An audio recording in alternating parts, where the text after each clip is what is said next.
तो दोस्तों last lecture में हमने इक्वेशन ऑफ वेव को समझा था। आज के लेक्चर में हम समझने वाले हैं reflections of wave. Reflections of wave, ठीक है। जिस तरीके से लाइट वेव होती है, साउंड वेव होती है, तो ये लाइट और साउंड क्या होते हैं, रिफ्लेक्ट होते हैं किसी भी सरफेस पर इंसिडेंट होने के बाद में। फिर वही फिनोमिना हम वेव के बारे में तो कह ही सकते हैं, क्योंकि लाइट और साउंड वेव ही है। तो देखिए, चाहे ट्रांसवर्स हो चाहे लॉन्जिट्यूडिनल हो, दोनों तरीके की वेव्स रिफ्लेक्ट होती है, transverse as well as longitudinal, ठीक है। ट्रांसवर्स वेव की अगर हम बात करें तो हमें पता होता है particle will vibrate in the direction perpendicular to the direction of wave propagation. अब यहाँ पर ये जो रिफ्लेक्शन का फिनोमिना है, हम उसको दो पार्ट में पढ़ेंगे। First part is wave is travelling from rarer medium to denser medium, rarer to denser, and second it is travelling from denser to rarer, okay. And same is valid for longitudinal wave also, traveling from rarer to denser medium and denser to rarer medium। देखिए, इस part में हमें ये जानना पड़ेगा सबसे पहले कि रिफ्लेक्शन माने वेव की केस में एग्जैक्टली क्या है। देखो, मान लीजिए एक पर्टिकुलर वेव है जो एक पर्टिकुलर मीडियम 1 में ट्रैवल कर रही है, ठीक है। अब ये मीडियम 1 से होकर के जाने वाली है मीडियम 2 में, और मीडियम 1 और मीडियम 2 ये जो दोनों मीडियम है, इनके बीच में डेंसिटी डिफरेंस है। क्या है? डेंसिटी डिफरेंस है। तो क्या होता है, जब एक वेव दूसरे मीडियम में जाएगी जिसकी डेंसिटी पहले मीडियम से डिफरेंट है, तो उस वेव की एनर्जी का कुछ पार्ट इंटरफेस से ही रिफ्लेक्ट बैक हो जाता है, ठीक है। ये जो बीच में बना है इंटरफेस, यहाँ से क्या होगा, पहली वेव की एनर्जी का कुछ पार्ट, ठीक है भाई। बेसिकली एक वेव है ही क्या, it's a transfer of energy. So amount of, मतलब out of the total amount of energy some part would get reflect back, and this energy reflection getting into the same medium, this known as reflection of the wave, ठीक है। और as I told you, it happens in both waves, transverse wave as well as longitudinal wave. So सबसे पहले हम बात करेंगे transverse wave की, और जिसमें हम सबसे पहले देखेंगे रेयरर टू डेंसर मीडियम, अगर वेव ट्रैवल हो रही है तो रिफ्लेक्शन कैसे होता है। चलिए बढ़ते हैं। सो इन ट्रांसवर्स वेव, ठीक है, when wave is travelling from rarer medium to denser medium. अब ये कैसे इसको इमेजिन कर सकते हैं। मान लीजिए मेरे पास एक रोप है, ठीक है। इस रोप को अगर मैं किसी रिजिड सपोर्ट से बांध दूँ, सो एक एंड जो है ये फ्री है, और दूसरा एंड जो है वो रिजिड सपोर्ट से बन गया है। जो रिजिड सपोर्ट पर है उस एंड को मैं कहूँगा बी, और जो फ्री एंड है उसे कहूँगा ए। अब अगर ये रोप है तो हम जानते हैं कि रोप के medium they are rare, rope के जो पार्टिकल्स है, so it is considered to be a rarer medium as compare to जो अपना रिजिड सपोर्ट है उसके पार्टिकल। सो रिजिड सपोर्ट के particle they are definitely at denser point, and rope के जो पार्टिकल है वो रेयरर पॉइंट पे है। इसके अलावा अगर मैं कहूँ आपसे कि मेरे पास एक रोप है और उस रोप को फिर किसी बड़े रोप से अटैच कर लिया गया है, तो ये जो यहाँ पर बड़ा सा रोप दिख रहा है, या फिर हम कहेंगे लार्ज डायमीटर वाला, तो ये हो गया डेंसर, और ये स्मॉल डायमीटर वाला रोप है, ये क्या है, रेयरर, ठीक है। ये भी केस आपको समझ में आ सकती है। अब मान लीजिए वेव चल रही है रेयरर टू डेंसर। कैसे जाएगी वेव? अगर इस रोप को मैं शेक कर लूँ, तो शेक करने के बाद यहाँ पर क्या फॉर्म हो जाएगा, ऑब्वियसली एक क्रेस्ट फॉर्म हो जाएगा, है कि नहीं। और अगर ये वेव प्रोग्रेसिव वेव है, तो ये जो क्रेस्ट है, ये क्रेस्ट आगे बढ़ते रहेगा। कुछ समय के बाद ये पर्टिकुलर क्रेस्ट आ जाएगा आपके इस इंटरफेस पर, ठीक है, मतलब ये बी पॉइंट पर। अब जब ये क्रेस्ट आएगा तो ये कुछ इस तरीके से दिखेगा, है ना, यहाँ पर जो मैं डायग्राम बना रहा हूँ, है ना। सो ये जब क्रेस्ट आएगा, क्रेस्ट करता क्या है, क्रेस्ट इस पर्टिकुलर इंटरफेस पर फोर्स एक्सर्ट करता है, और जो मीडियम है दूसरा मीडियम, वो डेंसर होने के कारण क्या करता है, उसी फोर्स के अगेंस्ट इक्वल फोर्स प्रोड्यूस करता है। हम जानते हैं न्यूटन का third law, for every action there is equal and opposite reaction. So B point पर जब इक्वल अपोजिट रिएक्शन तैयार हो जाएगी, तो crest will get reflect as trough. Crest क्या बन जाएगा, ट्रफ बन जाएगा। आपको बात समझ में आ रही है कि नहीं आ रही है? So due to equal and opposite force exerted by rigid medium, the crest from rarer medium will get reflected as trough. Okay, so here we can say in case when a wave is traveling from rarer to denser medium, crest will be reflected as trough and trough will be reflected as crest. So there is the change of phase, and that change in phase is equal to 180 degree or pi radian. ठीक है, यहाँ पर भी देख लीजिए ऊपर, अगर wave light रोप से एक डेंस रोप में ट्रैवल कर रही है तो जब ये रिफ्लेक्ट होगी तो क्रेस्ट क्या बन के रिफ्लेक्ट होगा, ट्रफ बनकर रिफ्लेक्ट होगा। चलेंगे आगे बढ़ते हैं।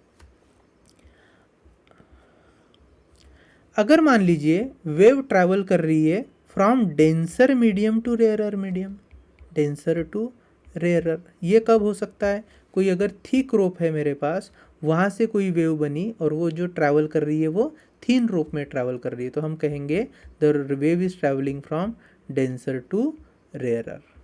ठीक है, अब इस केस में क्या होता है, यहाँ पर अगर मान लीजिए क्रेस्ट रीच हुई है तो वो रिफ्लेक्ट होती है एज अ क्रेस्ट, और ट्रफ अगर जा रही है तो वो रिफ्लेक्ट होती है एज अ ट्रफ। इसको समझने के लिए हम एक एग्जांपल लेते हैं।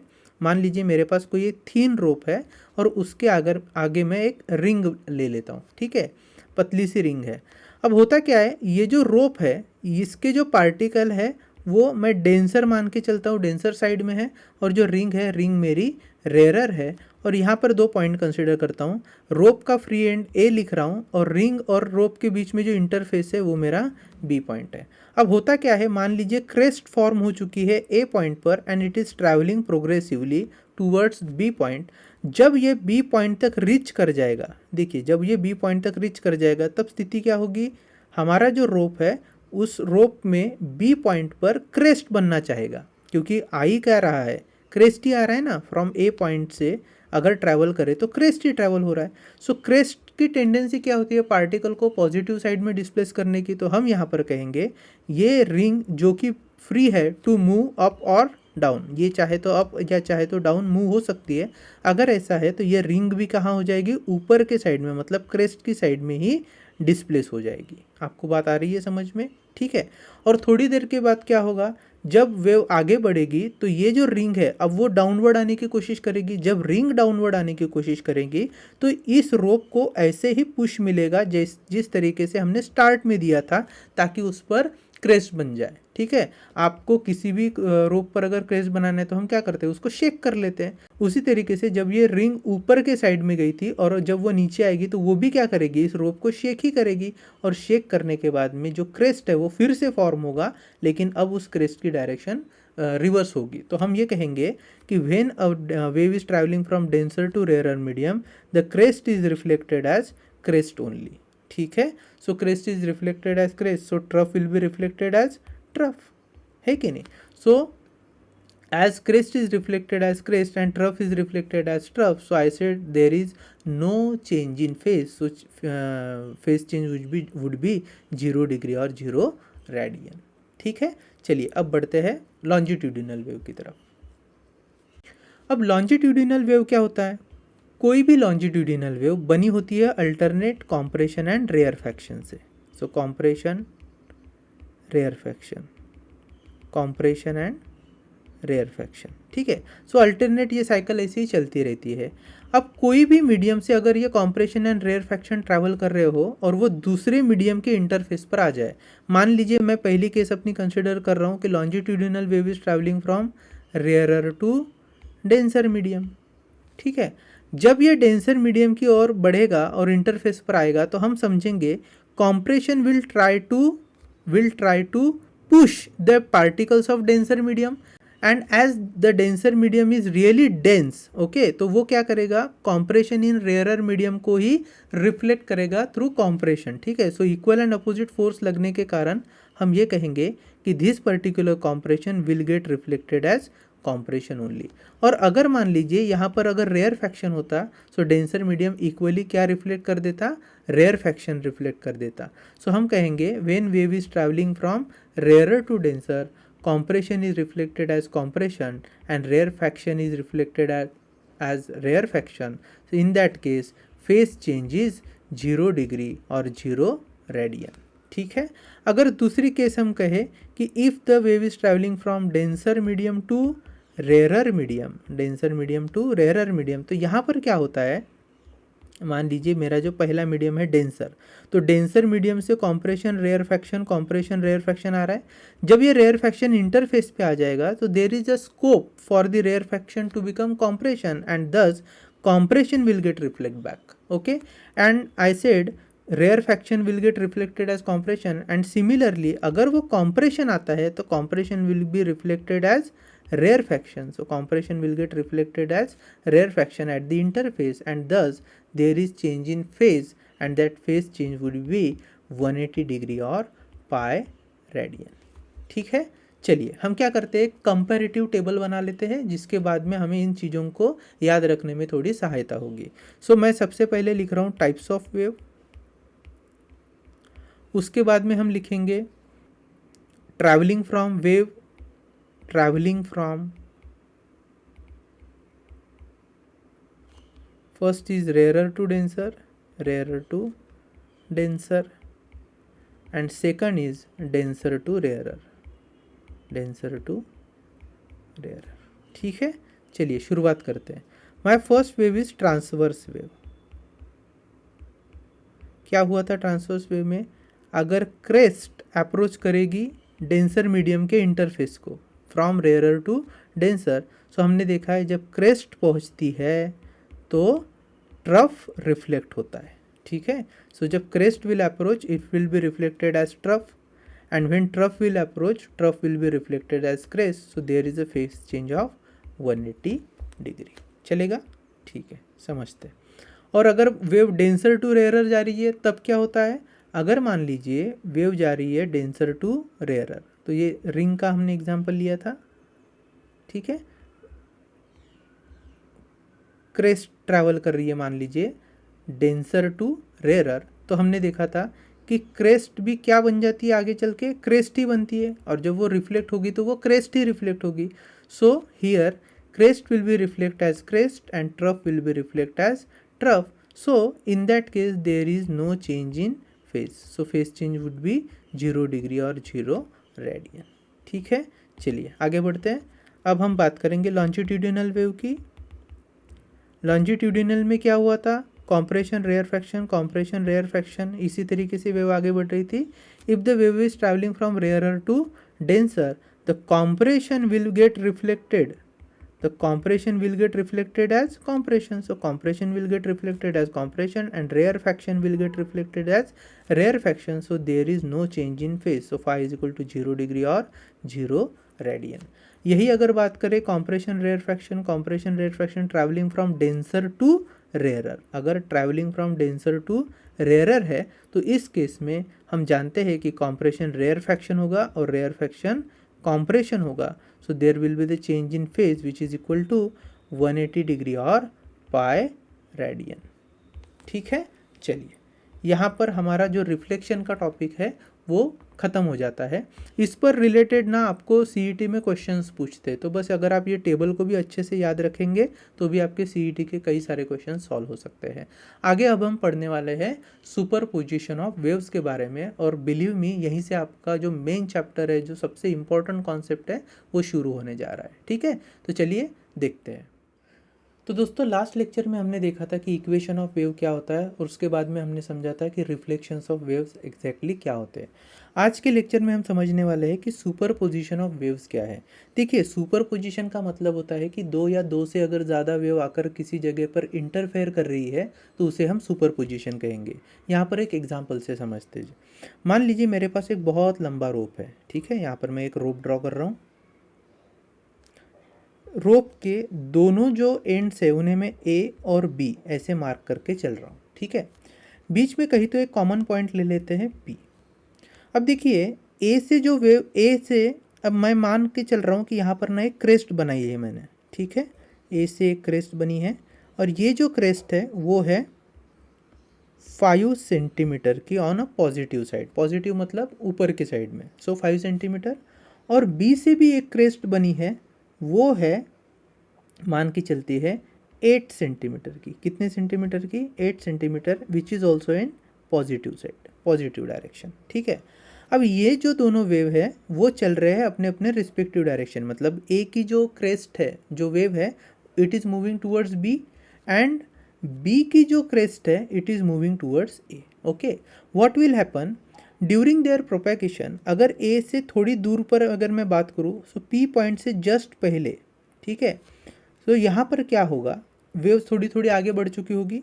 अब ये जो वेव ए से निकली थी वो हर पॉइंट पर, मतलब जहाँ जहाँ वो पी से पहले जहाँ जहाँ वो ट्रैवल कर रही है, हर पॉइंट पर वो कितना एम्पलीट्यूड प्रोड्यूस करेगी, इक्वल टू 5 सेंटीमीटर, है ना.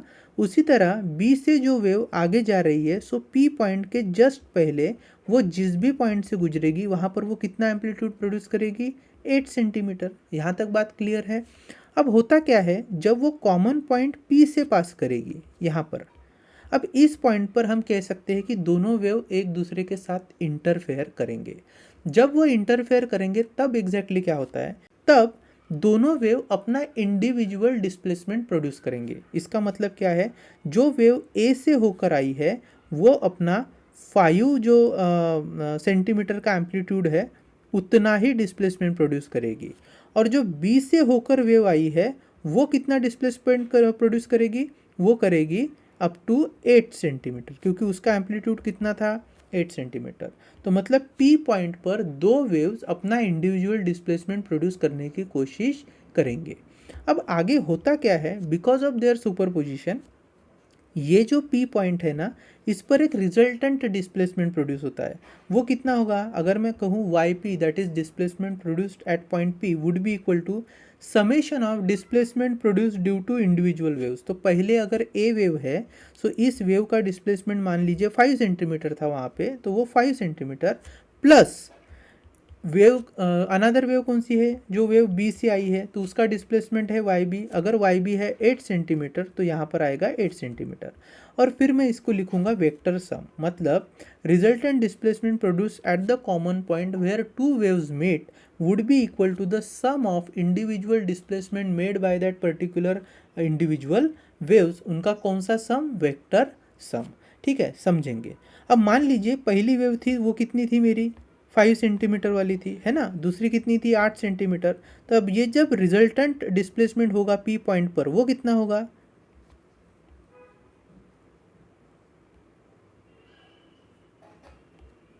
वो होगा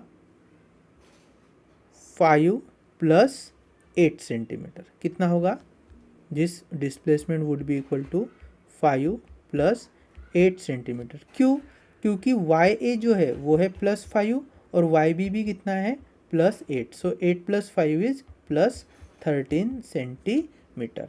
अच्छा, इसके बाद क्या होगा, ये तो हो गया resultant point, resultant displacement eight common point. इसके बाद क्या होगा, इसके बाद ये जो वेव है जो ए से निकली थी, जो जा रही है बी की तरफ, वो अपने उसी पुराने मैग्नीट्यूड के साथ आगे बढ़ती रहेगी. और उसी तरह पी से आगे जो वेव जा रही है वो भी अपने पुराने एम्पलीट्यूड के साथ, मतलब अगर बी से जाने वाली वेव 8 सेंटीमीटर डिस्प्लेसमेंट प्रोड्यूस करती है उसके एम्पलीट्यूड के तौर पर, तो वो 8 सेंटीमीटर से ही आगे बढ़ेगी. और ए वाली अपने 5 सेंटीमीटर से ही आगे बढ़ेगी. आगे उन्हें कुछ दिक्कत नहीं आएगी. सिर्फ हम बात करेंगे कॉमन पॉइंट की. ठीक है, इसी तरह और एक एग्जाम्पल ले लेते हैं. मान लीजिए फिर से मेरे पास वही रोप है. पी पॉइंट मेरा कॉमन पॉइंट होने वाला है और ए और बी से दो वेव चली है. अब ए से जो वेव चली है उसका जो डिस्प्लेसमेंट है वो है पॉजिटिव साइड में 5 सेंटीमीटर, जिसे अब मैं कह दूंगा +5. और बी से जो वेव चली है वो है ट्रफ. ठीक है, अब इसका जो ट्रफ है वो मान लीजिए है 8 सेंटीमीटर का. अब चूंकि ये निगेटिव साइड में है तो मैं इसे लिख रहा हूँ -8 सेंटीमीटर. निगेटिव पॉजिटिव बस डायरेक्शन के लिए होता है. ठीक है, अब ऐसे ही क्या हो गया, पी पॉइंट आ गया. अब पी पॉइंट पर ए जो है वो अपना डिस्प्लेसमेंट प्रोड्यूस करेगा कितना, 5 सेंटीमीटर ऑन पॉजिटिव साइड. और बी जो है वो अपना डिस्प्लेसमेंट प्रोड्यूस करेगा कितना, 8 सेंटीमीटर इन निगेटिव साइड. अब पी पार्टिकल को दो एट अ टाइम वेव्स अपनी अपने डिस्प्लेसमेंट के लिए मजबूर कर रहे हैं. ए 5 सेंटीमीटर के लिए क्रेस्ट की तरफ, मतलब ऊपर लेके जाएगी, और बी 8 सेंटीमीटर के लिए 8 सेंटीमीटर के लिए डाउनवर्ड, मतलब ट्रफ की तरफ लेके जाएगी. सो अल्टीमेटली पी पॉइंट का जो डिस्प्लेसमेंट होगा वो होगा vector sum of displacement due to wave A plus displacement due to wave B, which would be equal to YA. YA is my 5 centimeter plus, so +5 plus Y भी कितना है minus of 8 centimetre, that is -8, so this would be -3। इसका मतलब है कि P point पे जो wave बनेगी वो होगी ट्रफ वाली वेव और उसका मैग्नीट्यूड कितना होगा बेटा, -3 सेंटीमीटर। -3 क्या बताता है कि वो निगेटिव साइड में है, मतलब यहाँ पर जो बी वेव्स चल रही थी ना उसी के डायरेक्शन में पी पॉइंट पर एक रिजल्टेंट डिस्प्लेसमेंट बना है। और आगे जो वेव जाएगी ए वेव जब आगे जाएगी पी पॉइंट से तो उसका एम्पलीट्यूड कितना होगा, वही 5 सेंटीमीटर, और बी जब आगे बढ़ेगी तो उसका जो एम्पलीट्यूड होगा वही -8 सेंटीमीटर। तो बाकी जगह पे कोई दिक्कत नहीं है, बस हमें देखना होता है कि जिस पॉइंट पर वो सुपर इम्पोज कर रहे हैं या सुपरपोज कर रहे हैं उस पॉइंट का डिस्प्लेसमेंट रिजल्टेंट डिस्प्लेसमेंट होता है, which is the vector sum of displacement due to individual particles. ठीक है, चलिए अब डेफिनेशन को पढ़ते हैं। सुपर पोजिशन ऑफ वेव्स की डेफिनेशन अगर आप देखें तो वहाँ पे भी लिखा है, क्या लिखा है, व्हेन 2 और more waves travelling through a medium passes through a common point, each wave produce its own displacement at that point independent of presence of other। Her wave अपना अलग जो उसका इंडिविजुअल डिस्प्लेसमेंट है वही प्रोड्यूस करने की कोशिश करेगी, और होता क्या है उसी पॉइंट पर जो रिजल्टेंट डिस्प्लेसमेंट होगा at that point is equal to the vector sum of displacement due to the individual waves. ठीक है, आई होप कि ये डेफिनेशन आपको समझ में आ गई है।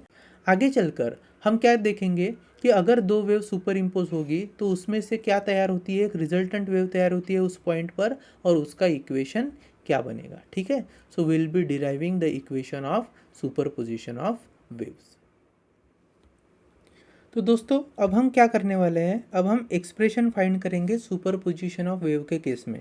यहाँ पर हमें एक क्वेश्चन दिया है, क्या पूछा है, derive an expression for the amplitude of resultant wave produced due to superposition of waves, also state the condition for maximum and minimum amplitude.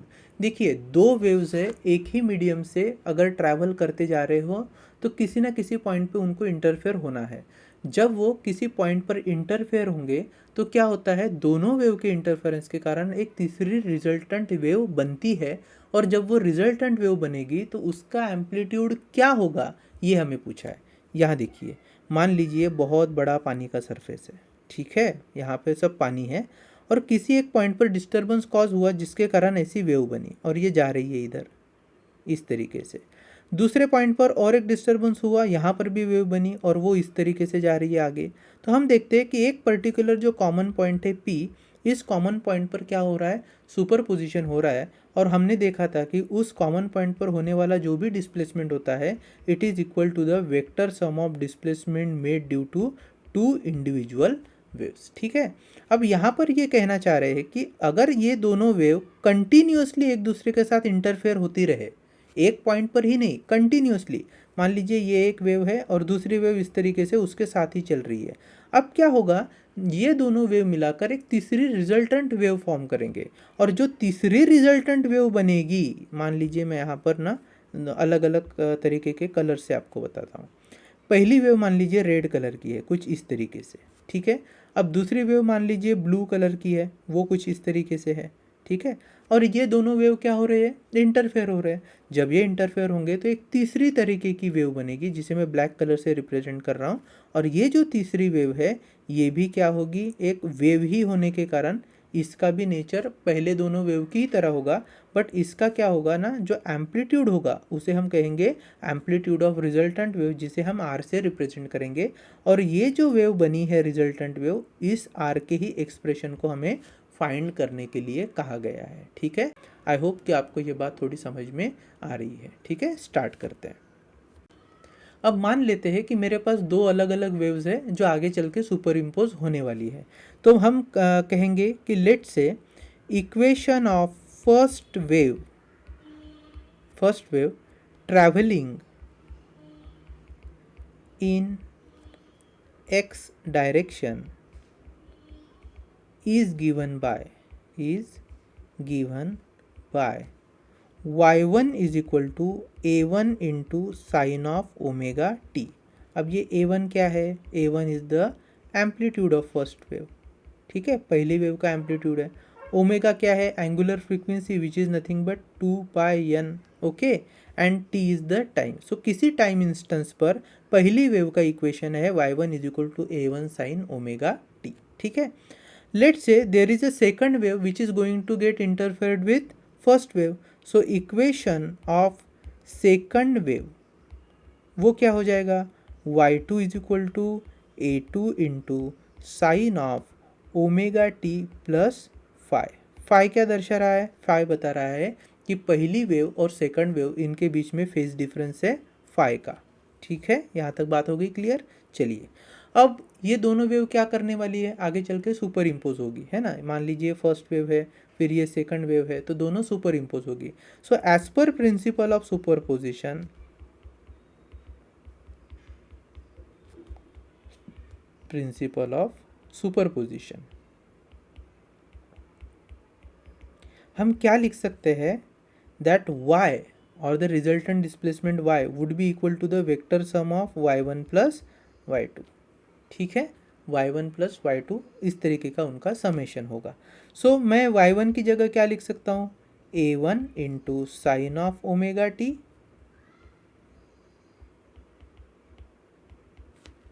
Plus a2 into sine of omega T plus phi. ठीक है, चलिए आगे बढ़ेंगे। देखिए y is equal to a1 into sine of omega T जैसा है वैसे ही रखेंगे। यहाँ पर देखिए a2 इंटू, आप अगर देख रहे होंगे तो sine of omega T plus five को हम sine of a plus B की तरह ट्रीट कर सकते हैं। याद है आपको sine of a plus B का फॉर्मूला क्या होता है रे, sine of a plus B का फॉर्मूला होता है sine of a into cos of B plus cos of a into sine of B. Correct है कि नहीं। सो इसी फॉर्मूले को अगर हम यहाँ पर इम्प्लीमेंट करें तो वो हो जाएगा a2 into sine of omega T into cos of phi plus cos of omega T into sine of phi. Am I right और नॉट। ठीक है, चलिए अब थोड़ा सा आगे बढ़ते हैं। अब हम यहाँ पर क्या करेंगे, y इज इक्वल टू लिखेंगे a1 into sine of omega T plus a2 जो है उसे ब्रैकेट के अंदर लेके जाएंगे तो वो हो जाएगा a2 into sine of omega T into cos of phi plus a2 into cos of omega T into sine of phi. ठीक है, अब यहाँ पर ना आप अगर देखेंगे तो ये पहले दो एक्सप्रेशन जो है वहाँ से क्या कॉमन निकल सकता है, साइन ऑफ ओमेगा टी दोनों जगह कॉमन है तो वो निकल सकता है बाहर। तो लेकर आएंगे y is equal to sine of omega T, क्या बचता है अंदर, a1 plus a2 into cos of phi plus a2 into cos of omega T into sine of phi. ठीक है, अब हम क्या करेंगे, यहाँ पर ना a1 plus a2 cos of phi के बजाय पुट कर लेंगे r into cos of theta, चलेगा। और यहाँ पर देखिए सेकंड एक्सप्रेशन में ये जो a2 into sine of phi है ना, इनके बजाय हम कोई और वैल्यू पुट कर रहे हैं। So a2 into sine of phi is equal to होगा r into sine of theta, चलेगा। अब हम यहाँ पर ना इन दोनों इक्वेशन को अच्छे से याद रखेंगे, हमें ये बाद में काम आने वाले हैं। ठीक है, सो इन्हें लिखेंगे पुट इन अबोव इक्वेशन या फिर सब्सटीट्यूट इन अबोव इक्वेशन। तो रिजल्टेंट डिस्प्लेसमेंट का इक्वेशन क्या हो गया, y is equal to sine of omega T into R cos of theta plus a2 into cos of omega T, देखिए ये है ना, यहाँ से क्या नीचे आ गया कॉस ऑफ ओमेगा टी और a2 साइन फाई के बजाय क्या लिखना है मुझे, r साइन थीटा। अब अगर आप ये दोनों इक्वेशन देखो तो इसमें से क्या कुछ कॉमन निकल सकता है ना, r कॉमन निकल सकता है। सो मैं यहाँ पर लिख रहा हूँ r is common, what I am left with is sine of omega T into cos of theta plus cos of omega T into sine of theta. और ये एक्सप्रेशन मुझे किसकी याद दिला रहा है, sine of a plus B, sine of A plus B क्या होता है, sine of A into cos of B plus cos of A into sine of B. इसी तरीके से इस एक्सप्रेशन को हम लिख सकते हैं R into sine of omega T plus theta, क्योंकि ओमेगा टी ए की जगह ले ली है और थीटा ने बी की जगह ले ली है। ठीक है, क्या आपको समझ में आ रहा है, नहीं आ रहा है? And this is the expression for. अब ये जो इक्वेशन आया है ना, इसे मैं लिख सकता हूँ equation of resultant wave. This is the equation of resultant wave.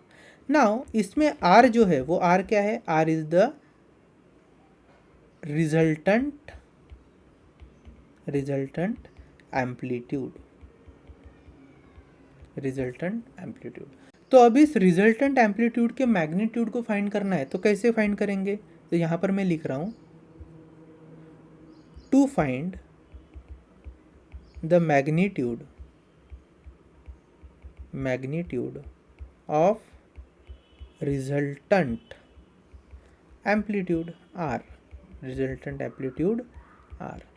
देखिए कैसे फाइंड करना है, अच्छे से अगर हमें याद हो तो आप यहाँ पर आइए। देखिए हमने क्या किया था, a1 plus a2 cos of five को पुट किया था आर कॉस थीटा, और a2 into sine of five को किया था आर साइन थीटा। इसे हम लिख लेते हैं। So we know R sine theta is equal to a2 into sine of five and R cos of theta is equal to a1 plus a2 into cos of five. ठीक है, ये equations हमने last time देखे हैं थोड़ी देर पहले। अब हम क्या करेंगे, हमें करना है स्क्वेयरिंग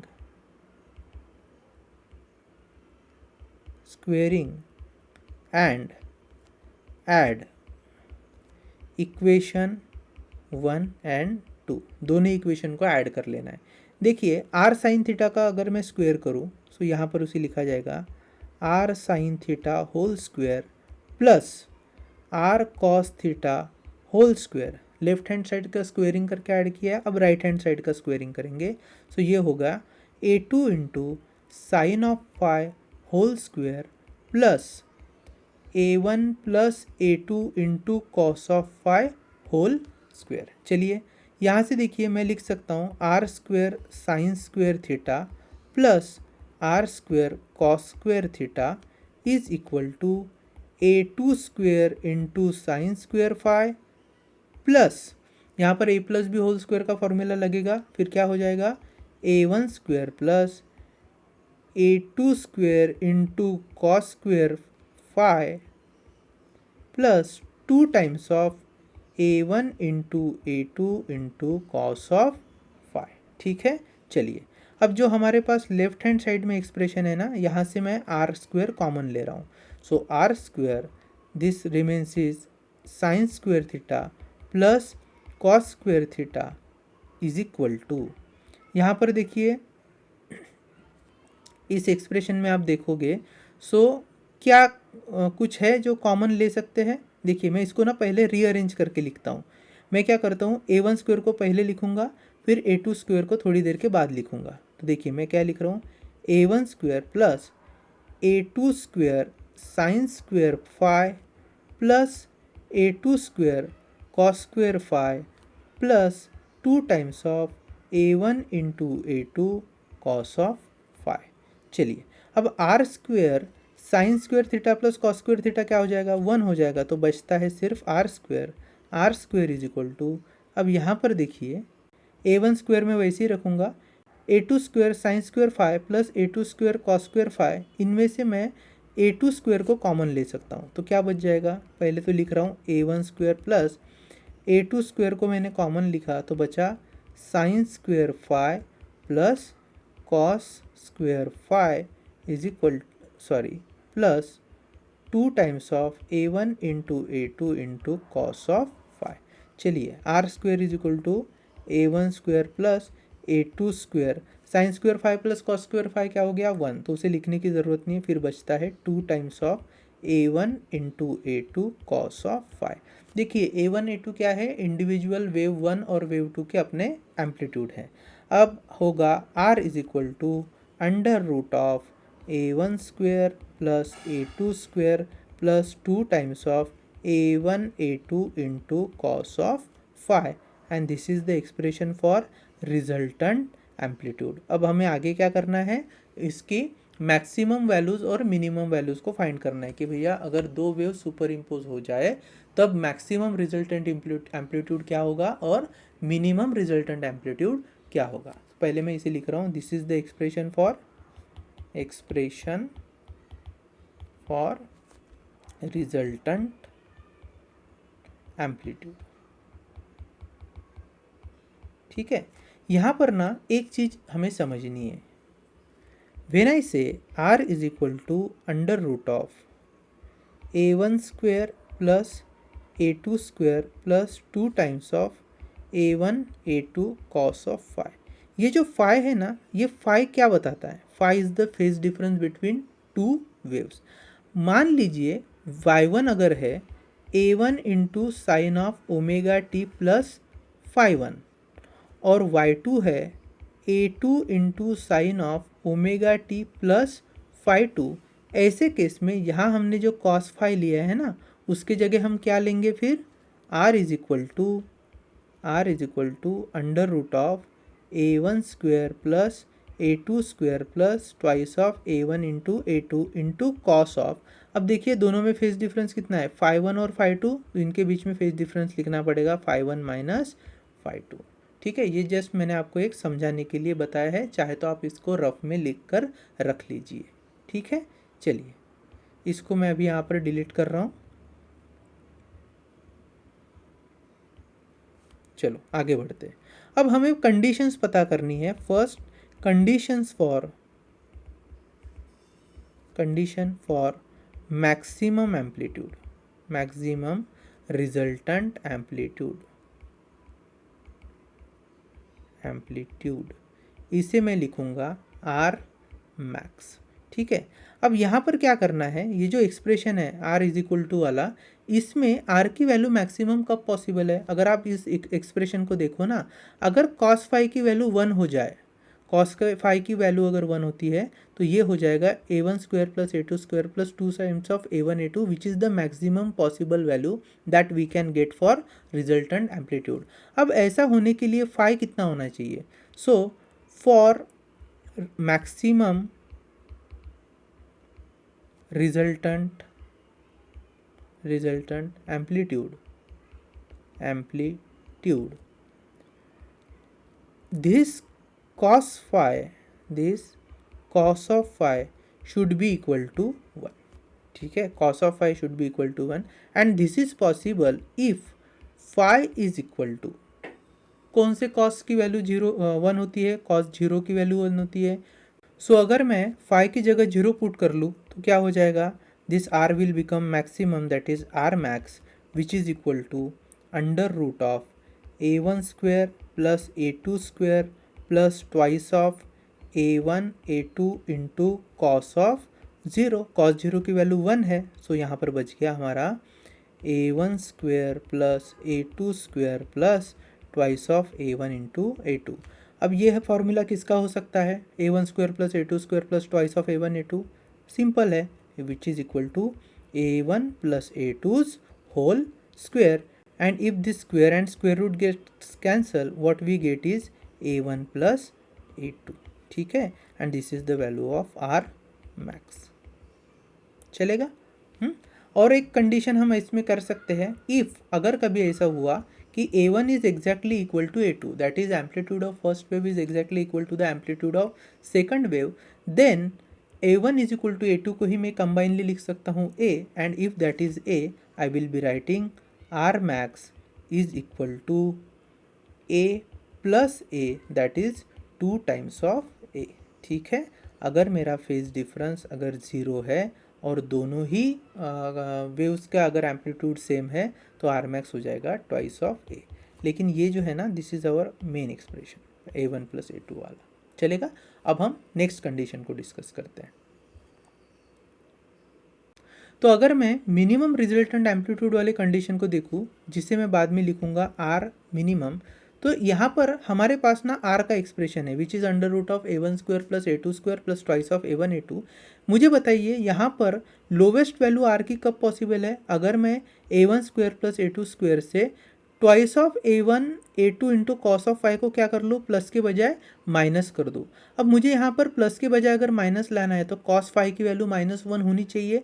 और कॉस फाइव माइनस कब होता है, अगर फाइव की वैल्यू कितनी होगी, फाइव की वैल्यू अगर पाई है तभी तो कॉस ऑफ फाइव कितना होगा, -1 होगा। तो हम ये कह सकते हैं कि r would be equal to r minimum, r would be equal to r minimum if cos of phi is equal to -1 and to get cos phi -1 phi should be equal to pi। सो अगर मैं इसको ऊपर इस equation में put कर लूँ तो r क्या हो जाएगा, r minimum is equal to under root of a1 square plus a2 square plus twice of a1 into a2 into cos of pi, ठीक है। And this comes around under root of a1 square plus a2 square minus 2 times of a1 into a2, ठीक है, क्योंकि cos pi is -1। So this equation becomes under root of a1 minus a2 का whole square. अब square square root cancel, तो क्या बचा, a1 minus a2 and this is the expression for minimum resultant amplitude. किसका expression है वो, minimum resultant amplitude. इसके बजाय और हम एक कंडीशन ले सकते हैं, मान लीजिए if a1 is exactly equal to a2 और उसके लिए मैंने कॉमन लेटर ले लिया है a, in that case r minimum क्या हो जाएगा, a minus a that is 0। So r की वैल्यू एग्जैक्टली 0 कब होगी, अगर दोनों एम्पलीट्यूड मतलब दोनों वेव्स की इंडिविजुअल जो एम्पलीट्यूड है वो अगर सेम होते हैं। तो यहाँ पर भी ये जो हमारा एक्सप्रेशन है ना, r minimum is equal to a1 minus a2 that is the amplitude of first wave minus amplitude of second wave, this is our main expression, ठीक है। तो यहाँ पर हमने समझा कि एक रिजल्टेंट वेव, जब दो वेव सुपर पोजिशन हो जाए तो उसमें जो एक रिजल्टेंट वेव आती है उसका एम्पलीट्यूड कैसे निकलेगा, that is amplitude of resultant wave. और फिर वो एम्पलीट्यूड मैक्सिमम हो या फिर lowest possible that is lowest minimum हो, तो उसके लिए क्या क्या कंडीशंस हो सकती है। आई होप कि इस वीडियो में हमने जो चीज़ें डिस्कस की है वो आपको अच्छे से समझ में आई हो, ठीक है। मिलते हैं नेक्स्ट वीडियो में।